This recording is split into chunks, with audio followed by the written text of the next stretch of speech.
animals are, there are 3 areas to the dome. There's the upstairs, the downstairs, and then the safari room on the inside. The upstairs has almost all of our snakes. The safari room has a bunch of cool flowers, free-roaming lizards.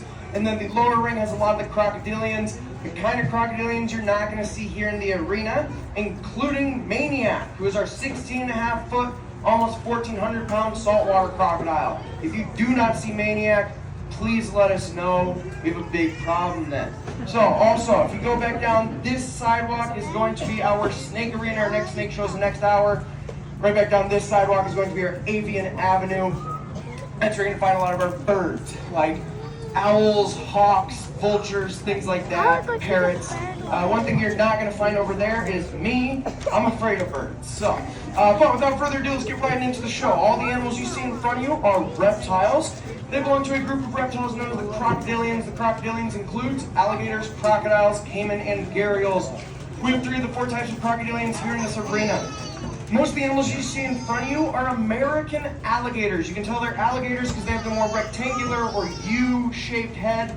We also have several species of crocodile in here as well. The one who just went into the water, ran away from me, is Charlene. She is one of our West African slender-snouted crocodiles. We have 3 of them in here.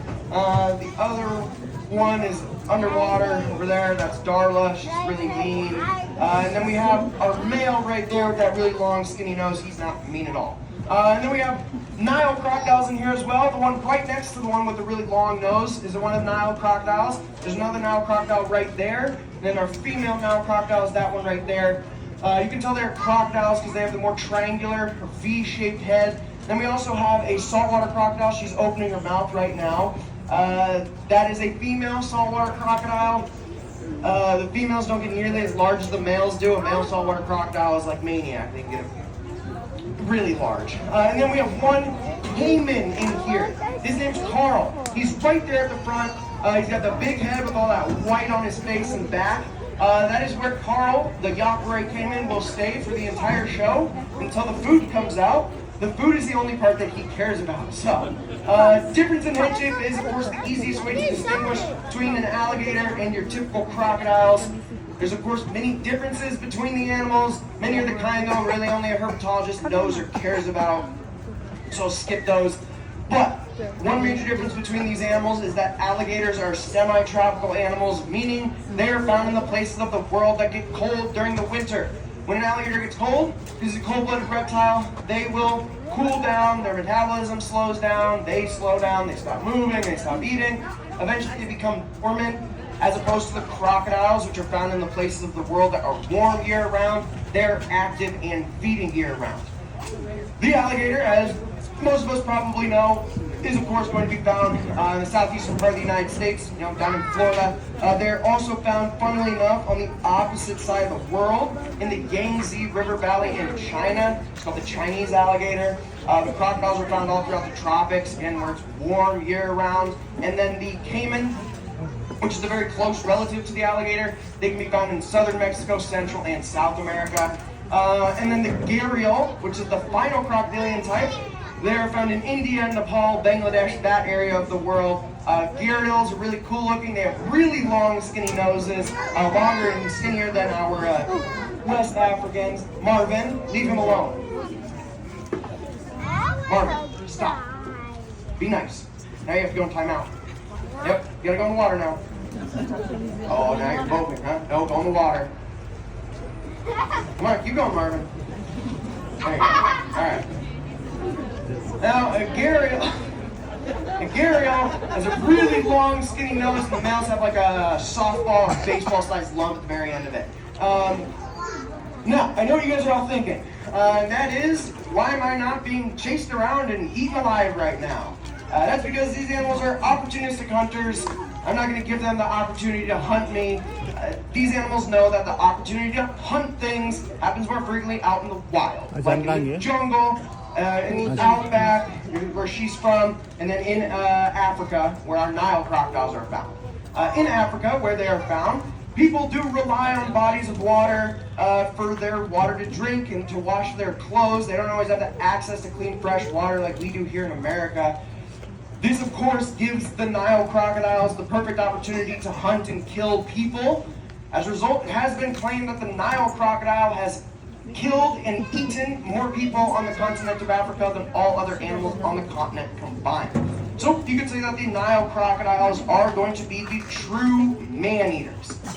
But be careful, they will eat women as well. So, now, one of the most frequently asked questions we get asked when we are doing the alligator shows is, people will be in the audience and on the bleachers, look into the arena at all the animals in front of them, and then they're just going to think to themselves, some of them have to be dead. You might think that because of the great deal of activity we are currently witnessing. I said before, these animals are reptiles. They're cold-blooded. They don't generate any heat of their own, so they don't have any nervous energy like we do. They don't need to tap their foot or move their arms. If these animals have nothing to do, that is exactly what they will do. Absolutely nothing. If these animals were any better at doing absolutely nothing all day long, every day, I'd call them my boss.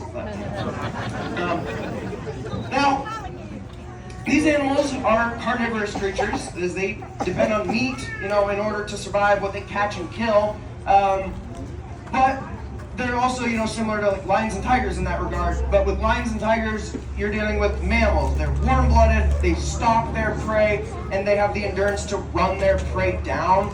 With crocodilians, they're cold-blooded reptiles. They don't stalk their prey. As far as running down their prey is concerned, you can take one look at any of the animals in this arena and get the idea. They're not built for speed.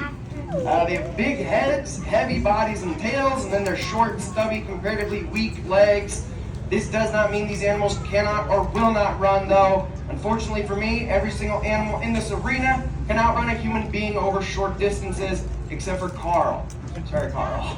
But that being said, they don't really, that's not how they hunt. How they hunt is they, again, do nothing. They rely on their ability to remain completely motionless and blend in with their surroundings. When they're in the water, they're either going to be completely submerged in the water or with just their eyes and nose above the surface, waiting for an animal to come down to the rivers or streams to swim or drink. So when they're then going to sink silently into the water, swim over to the animal, and grab a hold of it. They're going to grab onto any part of the animal they can get a hold of. If the animal's small enough, they're just going to swallow it whole. If the animal's too large, they're going to drag it to the bottom of the water where they're going to drown it, and then they can just dismember it at their own leisure. They're not just limited to that one method of catching prey, though. They can be pretty efficient on land as well. Again, they're going to sit there, remain completely motionless, wait for something to come up to either side of their face, where they are going to swing their head to the side and grab it just like that. These animals are very quick striking animals, even though they're relatively slow runners.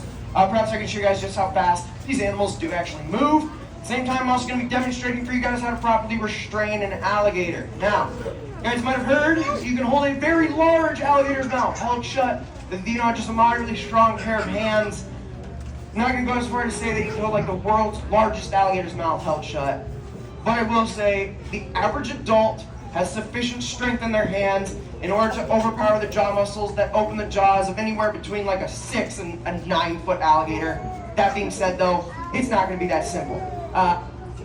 You are not going to be able to just walk over to one of these animals, reach down, grab their mouths, and hold it shut.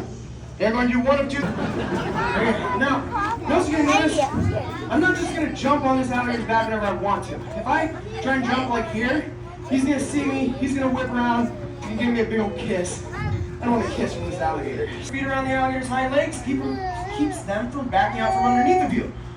There's one major reason I do not want this alligator to back out from underneath of me. I will let you guys figure that out. Now, I'm also going to cover this alligator's eyes. Like that.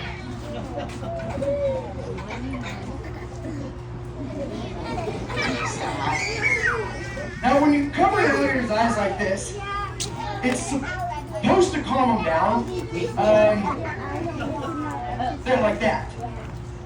Now, the reason it's supposed to calm them down is kind of funny. I don't know if I really believe it, but apparently, it's dark for them. They can't see anything that's going on around them. Apparently, this makes them think they're dead.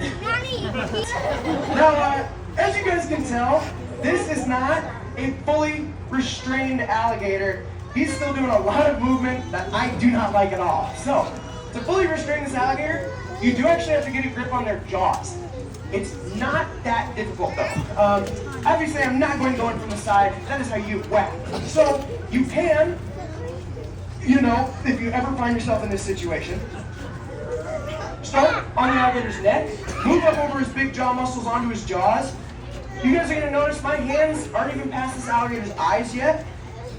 I can show his jaws from all the way back here when he's talking to you guys. That's because this alligator's jaws go all the way back to where my hands are.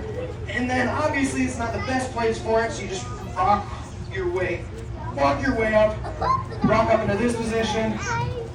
This position is a fully restrained alligator. This does not hurt the alligator. His anatomy allows his neck to do this.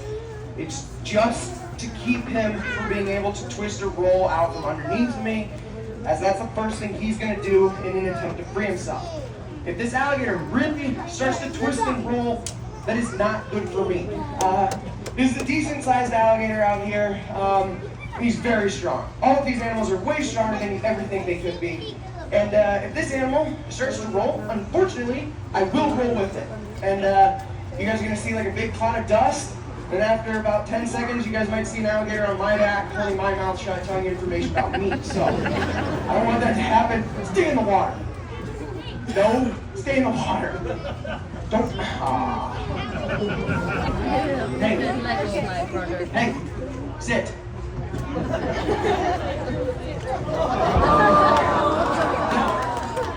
Okay, it's how to get off the alligator's back. Okay, I don't like you. Alright, thank you. What do you want? You hungry? Are you hungry?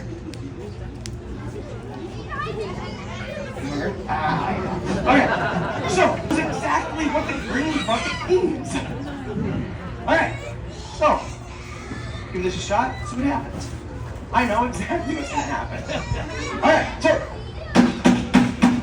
once they hear that sound, they know dinner is served. I'm feeding them chicken, any piece of fish, fowl, red meat will do, good catch. You're gonna notice because of the location, their eyes on the top of their head, they can't really see everything that goes on around them. They can though. Good job, try it one more time. Oh, it came back out of your mouth. You didn't catch it. That was a bad catch. That was another bad catch. That croc can't catch anything. You know what it means when they can't catch anything? It means they're a Chiefs fan. Yeah. If you notice, when I feed that animal in the water, he missed it. Of course he did. When I feed Carl in the water, Carl won't miss it. When I feed Carl, he brings his head back above the surface, just like that, in order to actually swallow it. That's because that valve at the back of his throat, whatever. Okay.